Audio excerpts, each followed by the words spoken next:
What's going on, everybody? It's your boys over No Days Off DFS here to bring you that NBA slate breakdown for the 14 massive slate that we have today. Yesterday we had a day off, no games, got to enjoy it, chilled, watched a little bit of college basketball and everything of the sort.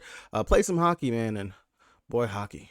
I'm gonna get it one day, I promise you guys. But I did put out some props yesterday for hockey, and for my hockey's plays that I put out, only missed one out of all the hockey plays that I put. I want to say I put out, I think, about 6 or 7 plays for hockey, and then I put out 2 college basketball. Went 1 of 2 for college basketball. Of course, as more games happen and more things happen throughout the season, we'll definitely be able to get more data and stats and be able to back up some of the numbers and everything like that. Might dive into hockey whenever it's more. I'm not hockey. Dive into more of the college basketball whenever it's smaller slates and things like that for NBA whenever I have the chance to. But on these big, massive slates, when it's like 14 games, I honestly do not have the time to go through a college basketball slate, especially with everything else that I got going on, especially with kids and all the stuff. So if you guys are looking for college basketball, and if you guys actually want it, let me know. And maybe I will try to add it to the doc of stuff that I try to get done throughout the day. But with that being said, definitely might have to dive back into hockey, because looking at it, out of 8 plays, I went 7 out of 8. So yeah, pretty good.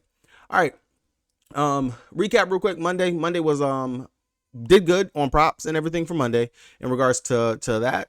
But the DFS side, man, DFS legit right there on the edge of cashing for everything for DFS wise. So hopefully we can turn it around on today's slate. Got some value that's popping up. People are being ruled out left and right. Personal days being taken for some people, injuries for others. People are getting sick. So definitely some stuff that we can target, some games we could possibly cross off on the slate. With that being said, let's go ahead and dive into this long injury report that we got for today. For the Utah Jazz, Walker Kessler is doubtful to play, so we might see or get Kelly Olynyk in the starting lineup. That's definitely going to boost players for like Miles Turner. He is a stretch big. Both of these guys are stretch bigs, but definitely will be a boost to Miles Turner, but definitely a boost for Kelly Olynyk, who we do know is a really great fantasy point per minute producer whenever he gets the minutes and the burn and he's out there on the court. And of course, we love playing anybody that's playing against the Pacers with how fast they run and they play. And the Utah Jazz, they're a young team. This should definitely be a spot that we could probably see both Clarkson maybe change the woes that he has on the road and actually have a decent game, because he has not been great on the road, has played much better at home. So definitely interesting right there. Over here for Boston, Derek White was not at practice, but he's expected to possibly play today. He was ruled out last slate that they played, was actually shocked about that. Figured he would have been back. So definitely something to pay attention to if he's going to be in or out. For Philly, no news for them. Same thing for Indy, no news. Washington, looks like they got all their players back. They're good to go.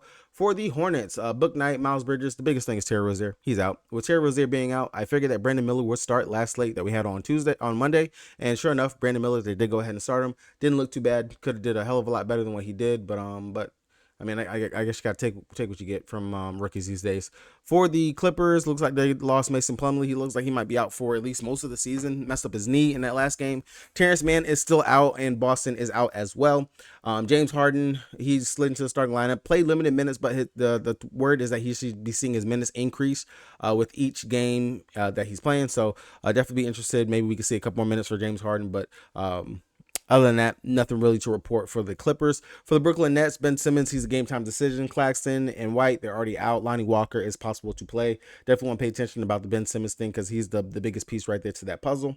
For the San Antonio Spurs, Devin Vassell, I want to say he was ruled out like yesterday on Tuesday. So interesting to see that they even have that up here. And then Keldon Johnson is game time decision to play. New York Knicks, they got everybody back. RJ, he played last game, so he's good to go, and he's ready and everything for them. For the Phoenix Suns, looks like we got Bradley Beal. He is still a game time decision. Doubt that he plays again. That back, they are taking it very cautiously with him and that back. For Devin Booker, he's already been ruled out. He was ruled out yesterday. And then for the Bulls, biggest thing for them, Patrick Williams, he should be back. And then Alex Caruso is back. Patrick Williams, he got replaced by Torian Craig in the starting lineup.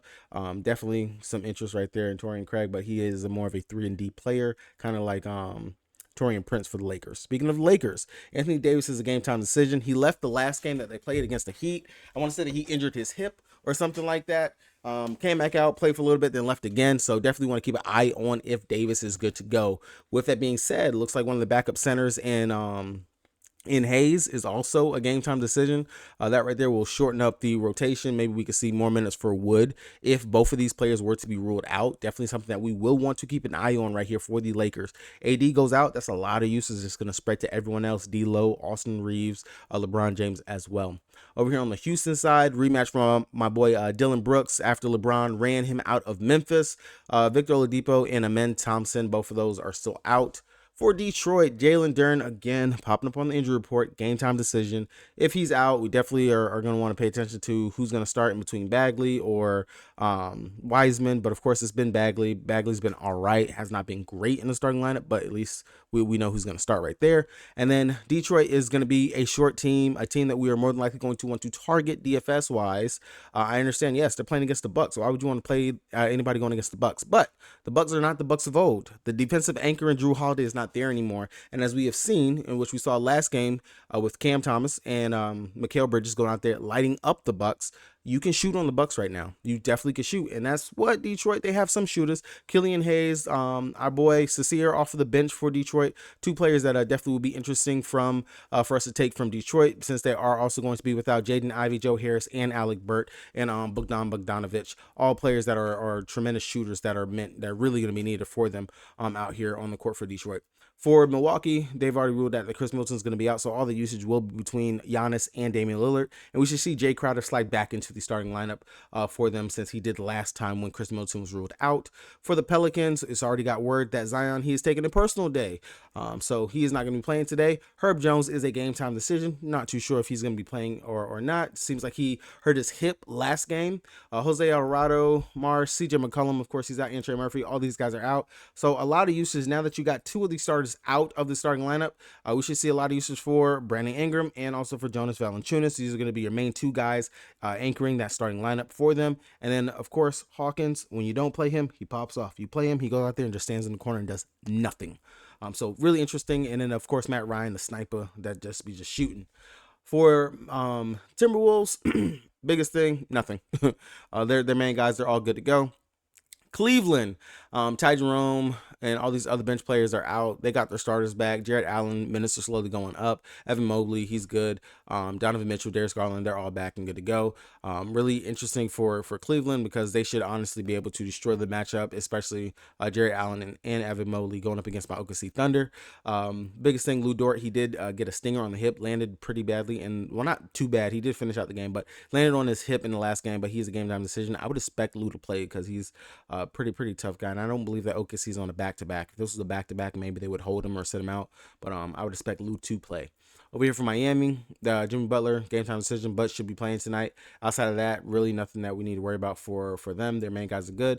Memphis, Conchar is doubtful to play.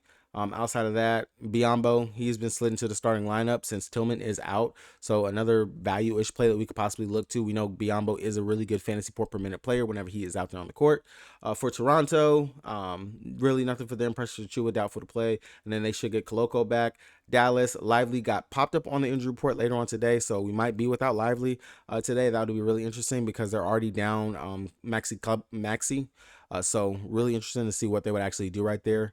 For Dallas going out there might be a pretty good spot for Jakopoto and Siakam, considering their matchup would be pretty decent. For Golden State Warriors, Draymond Green, he's already been ruled out. Gary Payton was also added to the injury report. Denver, the Joker, he's going to play. Jamal Murray, he's out with that wrist, shoulder, whatever it is that he has going on. Portland, they're still without all the guys that they've been missing. And then, of course, for the Kings, they're without the two main guys that they've been missing for quite some time. All right, so it's such a big state. That injury report literally took me almost 5-6 minutes just to get through. I'm not going to go game by game and break down every single game for you guys. I am actually just going to go ahead and just do a slate plan and just touch on who's the best value plays to look at currently right now, do some ifs, some ands, and how I would attack the slate. And if you guys actually like this type of breakdown, instead of me going through game by game on such large slates, this is what I will actually stick to. On our 5 to 7 game slates, I will go game by game, but when it's these big 13, 14, 12 game slates, I will probably just stick to go over the injury report. And then after that, I will cover who's the best value sticking out that we should probably go to and play today that are in the really great spots to definitely get us there. Who's the players that we want to target stud-wise, who are in the matchups, who have the usage and everything going on, and then maybe some mid-tier options that we can go to, especially considering that is what I actually put out right now, currently inside of the Dub Club. If you guys have not signed up and you want to, check the link down in the description below for the Dub Club. It is right there. Right now, you get your first month for free when you sign up before the 15th. The 15th, that promo goes away. So definitely check that out. Sign up. Link for that Dub Club is down below. You get all my prop plays and everything else that everyone over here at the No Days Off group puts out. And it's not just myself. Been hitting props, especially for the NBA, at an amazing clip. Definitely check it out. Sign up and join your boy over here. All right, DFS wise, getting back to it. So starting out, looking at the slate, Like I said, we got 14 games. You definitely want to cross off some of these games off the list. Some of the value already that stuck out, which I already talked about it. Kelly Olynyk, 4,500 going up against the Indiana Pacers. We have attacked them with opposing centers. And Kelly O, we've seen it in time again in the years past. 23 minutes already this season, dropped 34.25 fantasy points. 26 minutes this season, dropped 33.5 fantasy points. Let's see, what else?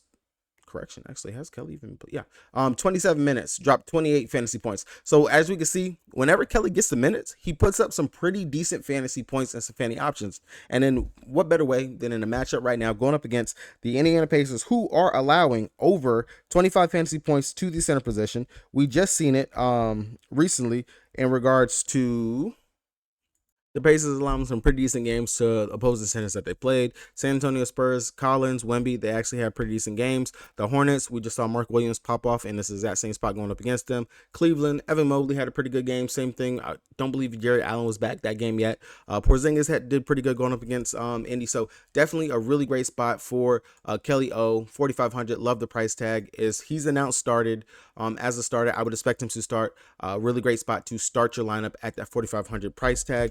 And just looking at it, he is only center eligible. So that'll be a toss-up in regards to if you want to lock in your center spot whenever we do have Embiid going up against Boston. And he's had really great games going up against Porzingis throughout his career. And then also you have the Joker without Jamal Murray and that late night hammer as well. So definitely some options and some choices for if you want to go the double center out, which I more than likely think I'm going to go double center and get the value with Kelly Olynyk unless some better value pops up later on. Another value play that we already talked about when I was doing the breakdown is if you want to go back to Hawkins. He's priced at 4,700. The matchup is decent for him here going up against the Minnesota Timberwolves. As we've seen, opposing point guards, he should be starting at point. BI should still be that shooting guard / small forward role. He can play make a little bit, definitely can rebound. He is a much bigger guard out there. He is not a small guard like that. I say he's about 6'5", 6'6", if I'm not mistaken. But 49.25 fantasy points in that last start going out there against the Denver Nuggets. Dropped 31 points. A lot of that due to him just chucking those threes.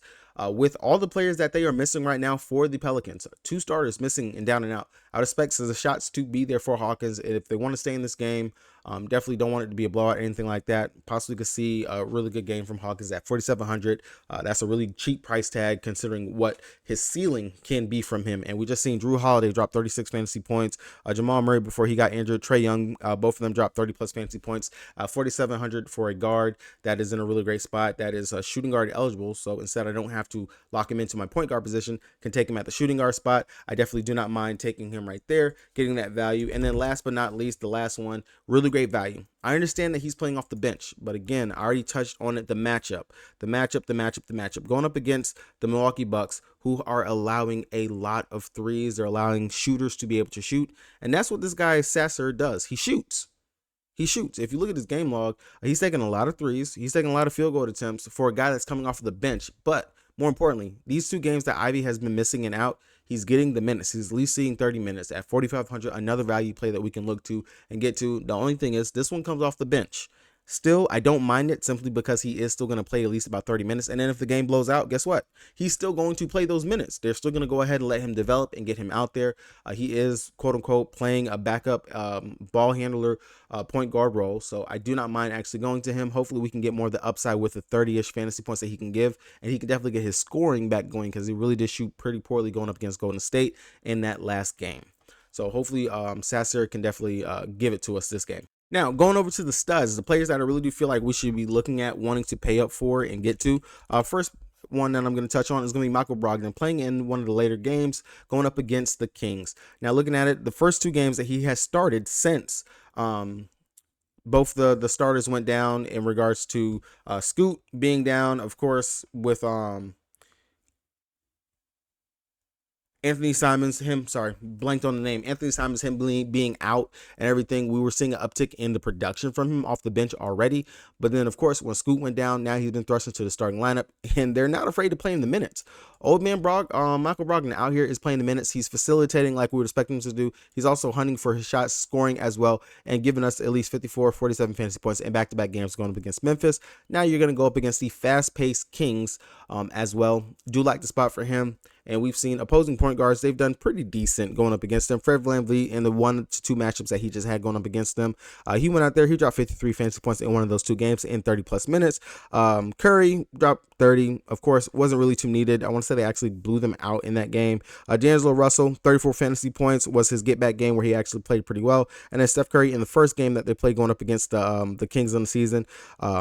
Actually, Chris Paul, he actually was starting in that game. Chris Paul, he dropped 36 fantasy points. So definitely a really nice spot for Brogdon. Don't mind if I pay up for him. And what I consider a stud for me is any player that is 7K and above. Those are going to be the studs in those players that I would expect to give me my 40-ish fantasy points that I'm looking for on the slate. Now, of course, I'm not going to talk about the Joker. We already know he's without Jamal Murray, the usage that he's going to have. Look at the last game, what he just did without Jamal Murray, 79 fantasy points, triple-double. The upside is going to be there. No Draymond Green. You're going up against Kevon Looney. The defensive matchup is there. You're going to need him to stay in the game. We know he can knock down threes. He can facilitate. He's going to play defense. He's going to do everything that's needed, and he's going to rebound very well. Kind of a no-brainer. What the question is and what it's going to be, am I going to play the Joker? Am I going to play Embiid? Or am I going to get different and I'm going to come up here and play Luka? That's the question that you have to ask. Out of all of them, the Joker has the usage, Embiid has the matchup, Luka is going to be your low-owned play that no one's going to really want to click to and go to. Now, another play that we can look at is going to be LaMelo Ball. The usage and everything that he has with Terry Rozier off the court. Just look at it. Boom. Going up against Dallas, 39 minutes. The minute limit is done. The minute limit looks like it is gone finally. 39 minutes, 30 points, 13 assists, 10 rebounds, triple-double upside. You know he could do it, and he fouled out that game. Fouled out. I'll take it all day. 71 fantasy points. I'm not going to say he's going to go out here and drop that again, but he is playing against Washington, who we know plays fast, plays no defense, and we know LaMelo's going to be out there chucking shots with Poole, going back and forth. I do like the spot for LaMelo as well as another great play. Now, some other stud players that we can look to, I'd say Brandon Ingram going up against Minnesota. Definitely spot. We know he's going to be needed. We know he's going to have the usage and everything. Someone who could be lower owned would be Hallie. Decent spot going up against Utah. Should be fast paced back and forth as well. They're going to need him to stay inside this game if they actually want to stay in this game. And someone who I kind of think is going under the radar is going to be Giannis. Again, no Chris Middleton going up against Detroit. Yes, quote unquote, we worry about blowouts, but the Bucks kind of don't scare me like they're blowing anybody out. In all honesty, they're getting blown out. We just seen him drop 62 fantasy points finally, looking like the Giannis of old going up against the Nets. Possibly could be a spot where he should be able to dominate. I don't believe they actually have anybody that can defend him because I'm not scared of Isaiah Stewart. I'm not scared of Marvin Bagley. And Cade Cunningham will just get himself into foul trouble if he even thinks about trying to guard Giannis. So definitely another player that you can look to if you want to get someone that's going to be lower owned and different on the slate.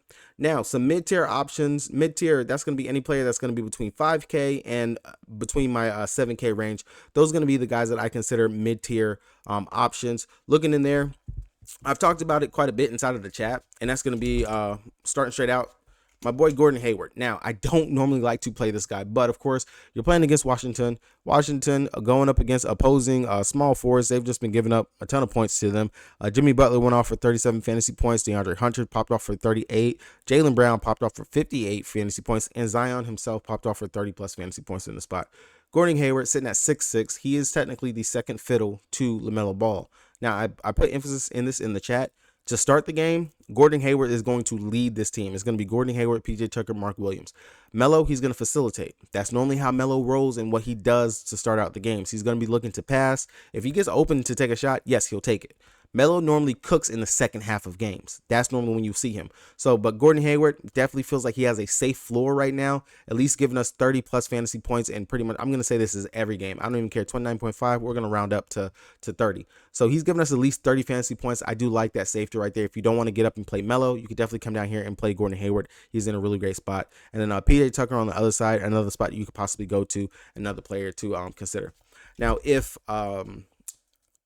Anthony Davis does get ruled out, Austin Reeves, I do like going to Austin Reeves. Looks like he's finally found his stroke, his shot after playing against the Clippers.